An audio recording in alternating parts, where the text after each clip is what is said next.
घर से दूसरी चाबी मंगा करके गाड़ी को खोला गया तो उसमें दोनों मोबाइल फ़ोन और उनका चश्मा मिला था। उनके जो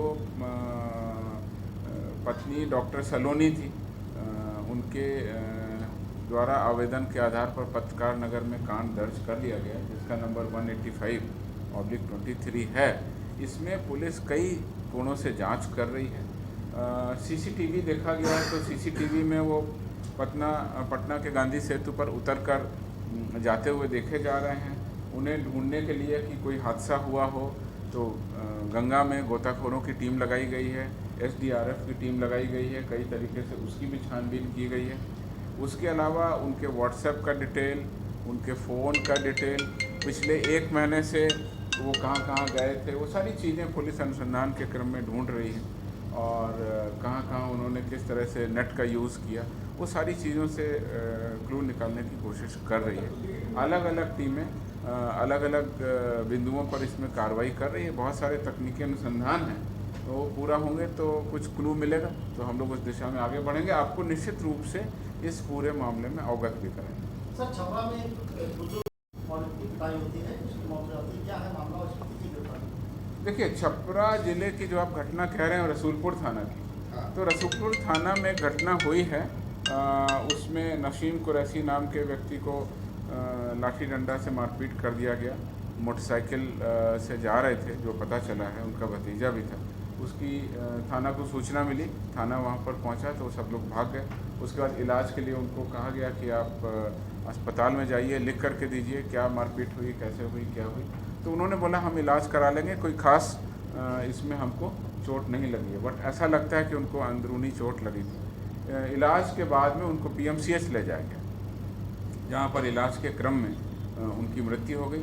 फिर बाद में वो डेड बॉडी लेकर के रसूलपुर थाना में पहुँचे तो मृतक नसीम कुरैशी के भतीजा फिरोज़ अहमद के आवेदन पर 8 मार्च 2023 को रात 12:30 बजे रसूलपुर थाना कांड संख्या 49/23 दर्ज कर दिया गया।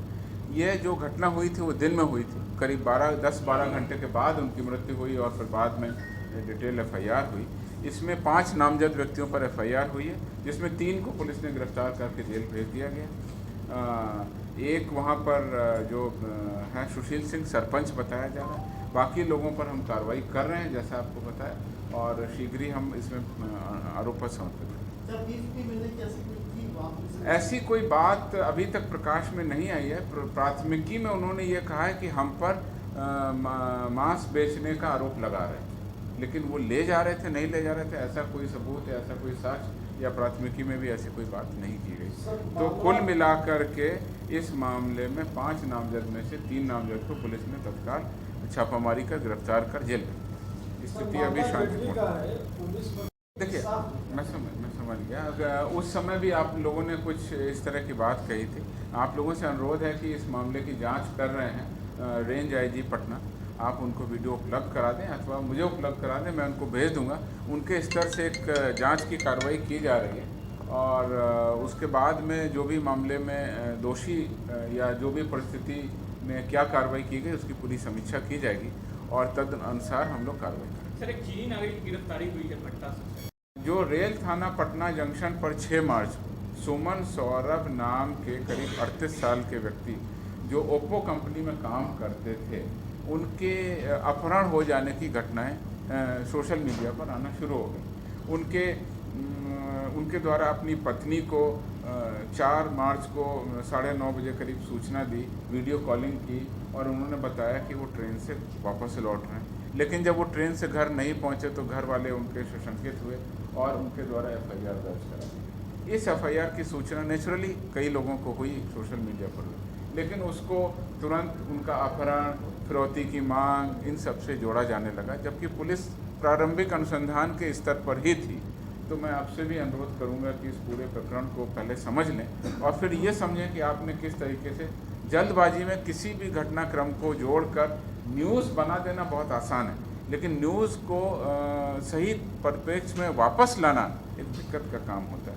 इसमें जब पुलिस को ये जानकारी मिली तो पुलिस ने सबसे पहले सीसीटीवी फुटेज देखा। जिस होटल में रुके थे उस होटल में भी पुलिस गई, वहाँ भी सीसीटीवी फुटेज को देखा तो उन्होंने पाया कि वो अकेले ही निकले थे। प्लेटफॉर्म पर भी वो अकेले ही थे।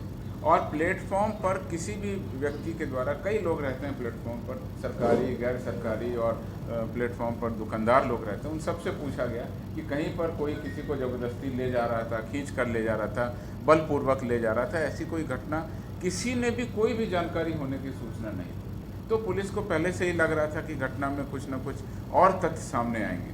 और जब टावर लोकेशन निकाला गया तो उस व्यक्ति ने ये कहा था कि वो भागलपुर जा रहे हैं, और वो उस समय जब उन्होंने ये कॉल किया, उनकी पत्नी को वीडियो कॉल किया, और वीडियो कॉल के लिए हम लोगों को इंटरनेट से फिर लोकेशन लेना पड़ा। तो उसके बाद में इंटरनेट से जब लोकेशन लिया तो प्लेटफॉर्म नंबर 9 पर था, जबकि भागलपुर जाने वाली ट्रेन प्लेटफॉर्म नंबर 6 पर खड़ी थी।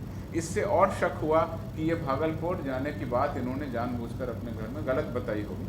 प्लेटफॉर्म नंबर 9 गया जाने वाले रूट पर था। उसके बाद में इनके दोनों फ़ोन स्विच ऑफ हो जाते हैं। कुछ देर बाद जब स्विच ऑन होता है, जब उसका लोकेशन आता है तो गुरारू पर थे। इससे पुलिस को और शक हो गया कि ये भागलपुर नहीं जा कर के जानबूझकर ये गया जाने वाली किसी ट्रेन में सवार हो गए।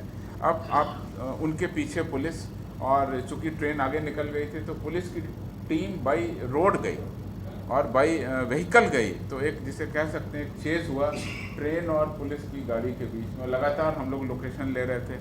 बैक एंड पर एक टीम काम कर रही थी जो लगातार पुलिस की टीम को सूचना दे रही थी कि अब लोकेशन यहाँ पर आ गया, यहाँ पर आ गया। और इसके बाद में ये हम लोगों ने लगभग आइडेंटिफाई कर लिया कि अब ये किस ट्रेन में बैठे हैं, और उस ट्रेन की जो लोकेशन थी और वो किस स्टेशन पर कहाँ रुकती है, किस स्टेशन पर पुलिस सर्च कर सकती है, उस हिसाब से फिर इनकी रिकवरी कर ली गई। सकुशल बरामद हो गए और जीआरपी आसनसोल बंगाल के सहयोग से इनको जब डिटेन कर लिया गया। और उसके बाद में हम लोगों ने पुलिस अधीक्षक हावड़ा से भी संपर्क किया। आसनसोल में ट्रेन ज़्यादा रुकती थी, तो ज़्यादा रुकने के हिसाब से वहाँ पर सघन चेकिंग की गई और उसके बाद इनको रिकवरी कर लिया गया। उनके द्वारा बताया गया कि वो घर से कुछ अनबन थी, इस कारण वो चले गए हैं। फिलहाल कोई विशेष बात प्रकाश में नहीं आई है। उनके वादी, कांड के वादी और उनके पत्नी के सामने उनके बयान को नोट करके उनको घर जाने दिया और इस प्रकार से इस घटनाक्रम का पटाक्षेप हुआ। कहने का आशय ये है कि जब भी कोई सूचना दर्ज हो तो उसके पीछे थोड़ा सा समय दे करके और सही तथ्यों को सामने लाते हुए कई मीडिया चैनल ने इसको दिखाया कि पुलिस पीछे कर रही है, लेकिन कुछ मीडिया चैनल में इसको फिरौती के अपहरण से जोड़कर देखा जाने लगा, जो कि शायद जल्दबाजी। व्हाट्सएप मैसेज जो आया वो क्या था? व्हाट्सएप पे 25 लाख की रंगदारी मांगी उसी के व्हाट्सएप पे मैसेज आया। यही मैं चीज़ कह रहा हूँ, उन सारे बिंदुओं की जांच हो रही है। उसने क्या मैसेज भेजे और किन परिस्थितियों में क्या मैसेज भेजे, उन सारी चीज़ों की हम जांच करके बता देंगे। वो खुद उसने भेजे, जो भी मैसेज भेजे उसने स्वयं भेजे, और वो बरगलाने के लिए और आपसी जो पारिवारिक था उसकी वजह से जब वो खुद ये कह रहे थे कि मैं भागलपुर आने वाला हूँ और वो दूसरे प्लेटफॉर्म पर खड़े थे और गया जाने वाली ट्रेन पकड़ के चले गए, तो उससे मानसिक स्थिति का अंदाज़ा लगाया जा सकता है। कुल मिला के इस पूरे घटनाक्रम में पुलिस की बहुत सक्रिय भूमिका रही और लगातार रेल पुलिस पटना और बाकी आगे रेल पुलिस और जीआरपी हावड़ा और उनके साथ में, और कुल मिला के पूरे रूट की जो चेकिंग करते हुए जो कार्रवाई की गई उससे सर इसमें